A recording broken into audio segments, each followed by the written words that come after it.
In today's episode, we talk about how attention without a next step is a liability, and I teach you the 5 phases of attention to master it all. So I'm not going to do it any more justice. So let's just cue the intro and get into the show.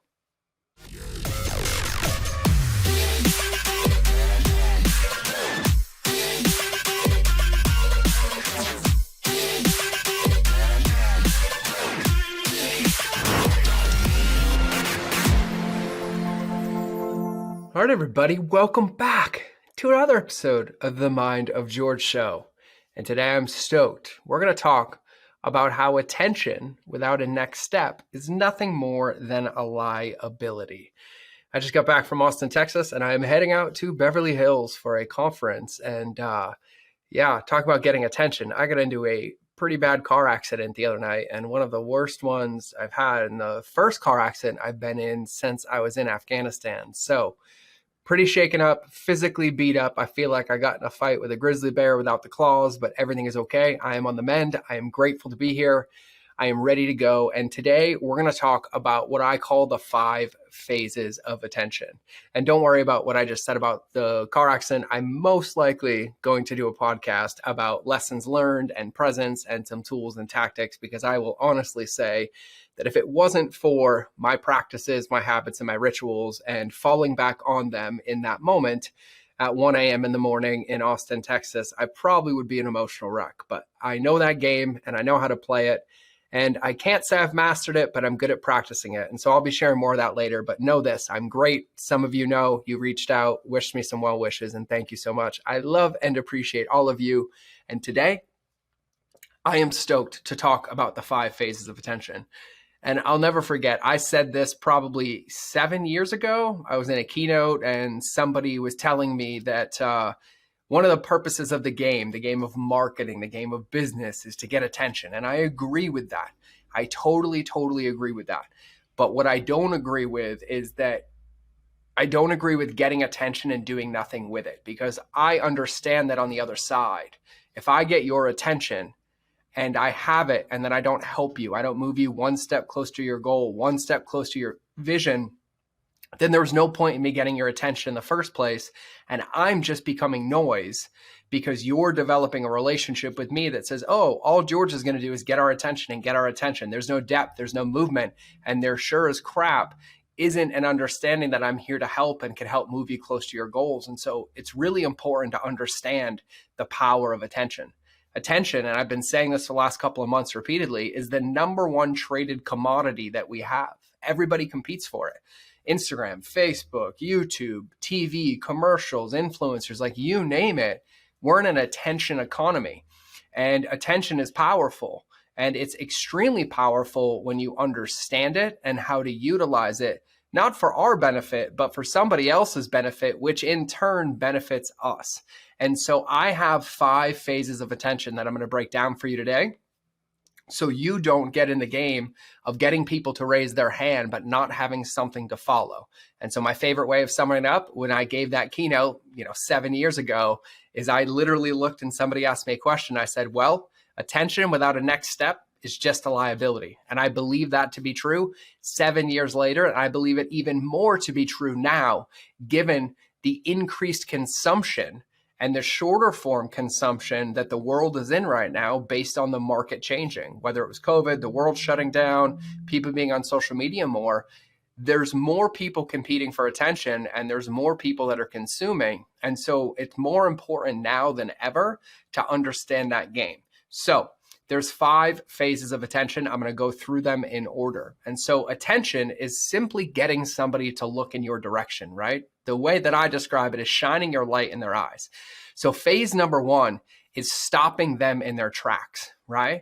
Well, how do we do that? Lots of different ways. We use hooks, we use imagery, we use pictures, we use facts, we use a lot of things to get people's attention. It depends on what platform you're marketing on. But really, if all we're doing is having an idea and posting it, we're not going to get anybody's attention. And one of the ways that I like to think about this is if I owned a brick and mortar business, right? Let's say I owned a brick and mortar business and I saw this amazing video this morning on croissants and I wanted to eat them. So I'm going to use croissants as an example. And I have this incredible bakery, the world's best croissants, but nobody knows I exist. If all I do is stay inside and bake croissants, a few people might smell it and that might get their attention, but it's up to me to find people and get their attention so that I can introduce them to the deliciousness of my croissants. And bonus points if they're chocolate croissants, because that is one of my favorite pastries in the world. And so the first phase of attention is actually just getting somebody to look in our direction. So I call this phase stop them in their tracks, right? And I always try to use imagery of like, if I'm a lighthouse and a boat is driving by, if I'm not consistently and congruently shining my light, they're not even going to see it. And I'm going to try to shine that light in their eyes. And so the first phase of attention is actually getting the attention. So stopping them in their tracks, right? And this applies across the board. It applies to this podcast. When we promote this podcast, we have to come up with hooks or words or descriptions or facts or content for this so that when we post it, people that are scrolling through in this endless game of attention are called enough to pause for a minute just to see if what is there is interesting to them. So the first phase is about getting their attention and stopping them in their tracks. The second phase is what I call context. And in context, there's a couple of things that we need to do pretty quickly in order for somebody to make a decision. Because once we get their attention, we have to help them identify if this is the right place to be. So I call this context. And in this one, I try to identify the person I'm speaking with, as well as set the context about what I'm going to be sharing. And so this could be as simple as talking about like, hey, if you're a 5 or 6 figure entrepreneur that's struggling with X, or if you're a business owner that's juggling your children, blank, right? So that's how I identify who I'm speaking to, because I do believe this, you can't speak to everybody because it's ambiguous and it's vague and nobody responds to vague. And so the second phase is once you've stopped them in their tracks and you've gotten their attention, you need to get them to self-identify that you're speaking to them. And in the same vein, in the same lens, whether this is spoken word, video, written word, you need to set the context for what you're going to share with them, right? So I'll give you an example with productivity, right? And so let's say I'm creating a piece of content and I'm going to help entrepreneurs be more productive, right? If I need to stop them in their tracks, I might go to Google and I might find a stat on productivity, right? And I'm just going to make this one up, right? And I might say, did you know that 86% of entrepreneurs only work 35 minutes a day and they think they work 8 hours? Well, if you're a 5-figure entrepreneur and you're struggling to squeeze more results out of your current time, well, stick around because I'm going to share with you my 3 tips for maximizing productivity in under 5 minutes or less. And in that one sentence, and I just made that up off the top of my head, but in that one sentence, I got their attention, right? So if I shared that stat, that 86%, and they scrolled on by, well, that wasn't for them. I wasn't speaking to them. But if that intrigued somebody or piqued their interest, they're going to stick around for a couple of seconds or for a couple of sentences. And then I tell them, hey, if you're this person, well, stick around because I'm going to share this one thing. And I was on a call with my one of my students this morning, and we were talking about their business. And one of the principles in their business is people being present, right? People being present. And he teaches people how to be present and what matters. And I was like, well, if I was making up a stat, I would say a recent survey polled 500 young children, and they all stated that even though their parents are around, it feels like they're not there. And they were like, wow, that's powerful. And I'm like, that might not be true. But I could also take that same line and say a recent survey polled 500 kids who felt like their parents weren't there.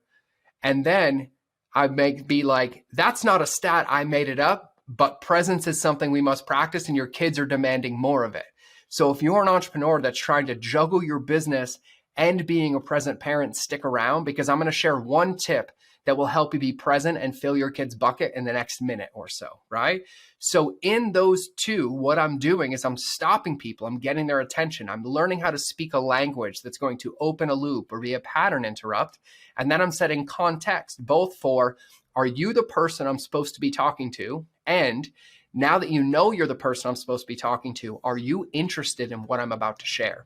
So the first one is stop them in their tracks. The second one is give context for who you're speaking to and what you're going to share so that people know what they're going to get. And then the third phase of attention is content. And then this is the simple part. This is where we deliver the process or the promise that we made in setting the context. And so in the productivity example, this would be where I write out the 3 tips or share it on video or share it in a podcast. And I tell them, here's the tip, here's how to apply it, here's how it works. And now that I've stopped them in their tracks, I've gotten their attention, I've told them who I'm speaking to, and I want them to self-identify who they are. And then I've given them context of what we're going to talk about. Well, now I give them the content. Now I give them the content to create a full circle or to close the promise that I opened, which brings us into that phase of attention. And so I've gotten somebody to raise their hand. I've had them self-identify. I've told them what I'm going to share, and now I'm sharing that content. And so then the 4th phase of attention, I call invite, right? And this is where we invite them, we enroll them, or we engage with them to build a relationship with us. One of the things that I love saying is that someone's results will tell them everything they need to know about you. And I am so guilty of this. I used to start every one of my videos like, hey guys, my name's George Bryant, owner of 8 companies and New York Times bestseller and blah, blah, blah, blah, blah. And it was all about me. And I realized that doesn't really matter. What I believe is that me sharing advice with somebody, me giving a tip, me giving a strategy, me getting a result for somebody will tell them everything they need to know about me. And so I wait to utilize that attention to build a relationship with me, my team, or my brand until after I've delivered the content. And so my ethos is that you have to win before I win. And so that could be as simple as after delivering the content, letting them know that you can stick around or inviting them into your world or telling them to DM you or something along those lines. And so that's where I create that connection. And so I might deliver all that content and be like, and guys, here's why I'm sharing this with you, because I was a 7-figure entrepreneur and I lost it all. And I've had to learn these lessons and I want to share them with you so you don't have to repeat. And so the invite part is where we are authentic and connected and we can create a relationship. Or if you've watched my customer journey training, which if you haven't, you should DM us on Instagram, customer journey, and we'll send it to you. This is where I create endowment. It's where I create a relationship differently than just the content I'm delivering. And so the 4th step is to invite them, enroll them, or engage them into a relationship with you or your brand, which leads into the very last step of attention. And that is the call to action phase. And so the call to action phase is ensuring that when we've gotten somebody's attention, when we've given them something to do, when we've helped them do something, that our job is to always know the next step. That's what leadership is. That's what coaching is. And so we need to know where our customers are going or our potential customers are going or how they're going to get there before they do, or else we don't have the ability to lead, to be authoritative, to be in our power in what we teach, to be confident in what we teach. And so that could be as simple as finishing the training, finishing the content, getting them into a relationship with me and letting them know like, hey, this only works if you do. But if you're going to implement this, what I want you to do is leave me a comment on this post right now and say, I'm going to do it by when. That's a call to action. You could say, hey, I want you to do this, and then shoot me a message when you're done and I'll coach you on the results. That could be a call to action. A call to action would be, hey, click the link below and go download X. A call to action could be fill out the application and join our program. A call to action could be go write I love myself on a sticky note and put it on your mirror. In the lens of the productivity example, I'll use my dear friend Alex Sharfin. I could teach productivity and teach the content about having a morning routine. And my call to action could be take 10 minutes and write in a Google document what your morning routine is and print out 7 copies and put them on your desk. So every day you physically check off what it is. But what a call to action is just giving somebody one next step once you've created that relationship and that result. And so those are the 5 phases of attention. And when you understand this, when you master this, the world is your oyster. And so phase number 1 of attention is you have to get it. You have to stop them in their tracks. You have to get them to look in your direction. You have to open the bakery doors and let them smell all those croissants, but also be standing in the door and be like, hey, I have a free sample. Come try one. And then once you stop them in their tracks, you have to give context.